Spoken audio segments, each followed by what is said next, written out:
আহারে কি গরম লাগতেছে। কি বলো তোমাদের গরম লাগতেছে? আব্বে হ্যাঁ। আব্বে কি বলো, আমি তো ঠান্ডায় মরে যাইতেছি, তোমরা পাগল হয়ে গেছো নাকি? আরে না, আমি পাগল হই নাই, ওই দেখ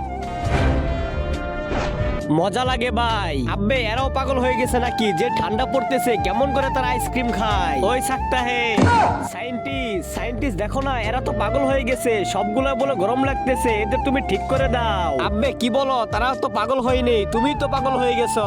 আরে না না, আমি পাগল হই নাই। হাহা দাঁড়াও আমি দেখাইতেছি।